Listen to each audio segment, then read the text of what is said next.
नमस्कार दोस्तों, आपके अपने YouTube channel run with time 11 में आप सभी लोगों का बहुत बहुत स्वागत है। जैसा कि आप लोग थंबनेल में देख पा रहे हैं, पारिस्थितिकी यानी इकोलॉजी और पारिस्थितिकी तंत्र यानी इकोसिस्टम 2 नंबर पक्का करें आसान भाषा में। यहाँ से टेट हुआ, सी टेट हुआ, रीट, यस टेट, MP टेट या फिर नेट की बात करें तो इस स्तर तक यहाँ से प्रश्न पूछे जाते हैं। और भी जैसे लेखपाल भर्ती, बैंकिंग या फिर रेलवे की बात करें तो यहाँ से भी जो है प्रश्न पूछे जाते हैं। इससे पहले हम आगे बढ़ें, हम आपके लिए एक प्रश्न छोड़े जाते हैं जिसका उत्तर हम वीडियो के लास्ट में बताएंगे, तो लास्ट तक जरूर आप बने रहिए। हमारा प्रश्न है कि आहार श्रृंखला में ऊर्जा का प्रतिशत कितना होता है। आहार श्रृंखला में ऊर्जा का प्रतिशत कितना होता है, ये हमारा प्रश्न है जिसका उत्तर हम वीडियो के लास्ट में बताएंगे।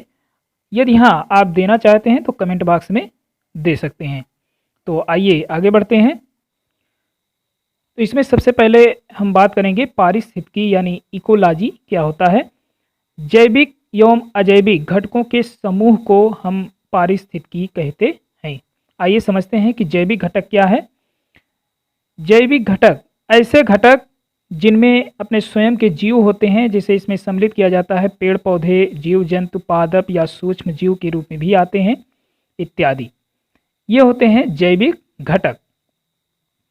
अजैविक घटक की अगर हम बात करें, जिनमें अपना जीव नहीं होता है लेकिन फिर भी ये क्रियाशील होते हैं, जैसे नदी हुआ, तालाब हुआ, समुंदर, पर्वत, लकड़ी, वर्षा, सूर्य का प्रकाश इत्यादि। ये सभी क्या हैं? अजैविक घटक हैं, अर्थात ये निर्जीव होते हैं लेकिन फिर भी ये क्रियाशील होते हैं। जैसे अगर पेड़ पौधे की बात करें तो बिना सूर्य के प्रकाश से पेड़ पौधे उगेंगे नहीं, यानी इन दोनों के सम्मिलित समूह, जब सम्मिलित समूह होगा तो वहीं पारिस्थितिकी का जन्म होता है। फिर अगर हम बात करें नदी या तालाब, बिना पानी के पेड़ पौधे भी या जीव जंतु कोई भी प्राणी जीवित नहीं रह सकता है। कहने का मतलब है ये निर्जीव होते हुए भी अपनी तरफ से ये क्रिया करते रहते हैं, यानी ये क्रियाशील होते हैं। हम इस प्रकार से कह सकते हैं कि जैविक एवं अजैविक घटकों के समूह को पारिस्थितिकी कहते हैं। अब आइए समझते हैं और आगे जो प्रश्न की दृष्टि से है, जहाँ से प्रश्न बनते हैं। यहाँ है एक शब्द इकोलॉजी, या इसी को हम पारिस्थितिकी कहते हैं। इस शब्द जो है ये ग्रीक या यूनानी भाषा का शब्द है। आगे है फिर जो है पारिस्थितिकी इकोलॉजी शब्द का प्रयोग सर्वप्रथम जिन्होंने किया था उनका नाम है अर्नेस्ट हैकेल, 1869 ईस्वी में किया था। यानी पारिस्थितिकी, ये पूछा जाता है कि पारिस्थितिकी या इकोलॉजी शब्द का प्रयोग सबसे पहले किसने किया था, तो अर्नेस्ट हैकेल ने किया था। आइए आगे बढ़ते हैं।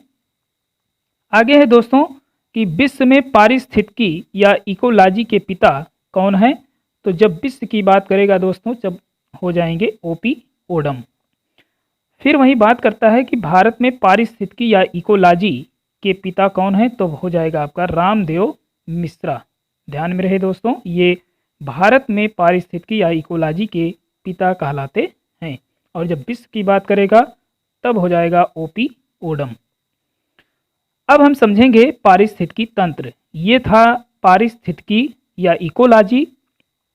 अब हम समझेंगे पारिस्थितिकी तंत्र के बारे में। यहाँ से भी प्रश्न बनते हैं परीक्षा में।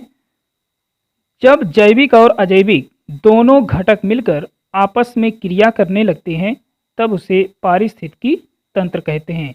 यानी हमने पारिस्थितिकी में क्या पढ़ा कि जब जैविक और अजैविक दोनों घटक के समूह आपस में मिले रहते हैं तो उन्हें हम कहते हैं पारिस्थितिकी।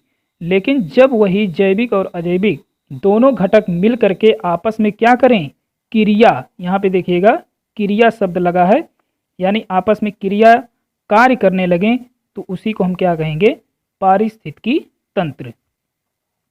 आगे है दोस्तों पॉइंट के रूप में काफ़ी बार एग्जाम में पूछा गया प्रश्न है कि पारिस्थितिकी तंत्र यानी इकोसिस्टम। पारिस्थितिकी तंत्र शब्द का प्रयोग A.G. टांसले ने 1935 ईस्वी में किया। पारिस्थितिकी की जब बात आएगी यानी इकोलॉजी की, तो सबसे पहले प्रयोग अर्नेस्ट हाइकेल ने 1869 में किया था, लेकिन जब पारिस्थितिकी तंत्र लग जाएगा यानी इकोसिस्टम की बात करेगा तब A.G. टांसले 1935 में इस शब्द का प्रयोग किया। आइए आगे बढ़ते हैं। आगे है दोस्तों कुछ फैक्ट में वन लाइनर के रूप में हम लोग देखेंगे। गहन या सतही पारिस्थितिकी की अवधारणा किसने दिया? तो ये है अनिश नेश। फिर है जैव विविधता की अवधारणा किसने प्रस्तुत किया? तो ये है रोजेन ने दिया है। फिर है पारिस्थितिकी का अध्ययन क्या कहलाता है? तो जीव और वातावरण। फिर है विश्व में सबसे बड़ा पारिस्थितिकी तंत्र, तो ये है समुद्र। विश्व में कहे या पृथ्वी का सबसे बड़ा अस्थाई पारिस्थितिकी जो तंत्र है दोस्तों, ये है आपका समुद्र। फिर है किसी पारितंत्र में ऊर्जा का जो प्रवाह होता है वो किस रूप में होता है? तो सबसे पहले उत्पादक आएंगे जैसे पेड़ पौधे, फिर शाकाहारी जैसे हिरन, चूहा, हाथी, गाय, भैंस, ये सभी जो है प्राथमिक उपभोक्ता के अंतर्गत। फिर मांसाहारी जैसे शेर, चीता, ये सभी इसमें आएंगे। फिर है अपघटक जैसे आपका है फफूद या कवक की हम बात करें। फिर है देखिए स्टार बना करके घास स्थलीय जीवभार का पिरामिड होता है, तो किस रूप में होता है? सदैव सीधा होता है दोस्तों, इसे देखिएगा। तो इस तरह से अभी आपने देखा कि पारिस्थितिकी क्या है, उनके पिता कौन कौन हैं, या पारिस्थितिकी तंत्र क्या है, या उस शब्द का प्रयोग किसने किया, इन सब के बारे में अभी हम लोगों ने अध्ययन किया। तो मित्रों हमने शुरुआती में यानी वीडियो के शुरुआत में हमने आपसे एक प्रश्न किया था कि जो आहार श्रृंखला होते हैं उनमें ऊर्जा की जो प्रवाह होती है वो कितने प्रतिशत होती है? तो दोस्तों याद रखिएगा यहाँ पे जो है 10% होता है, 10% होता है, यानी जो ऊर्जा का प्रवाह होता है दोस्तों ये 10% होता है। तो दोस्तों ये वीडियो आप लोगों को कैसा लगा कमेंट बॉक्स में अवश्य बताइएगा।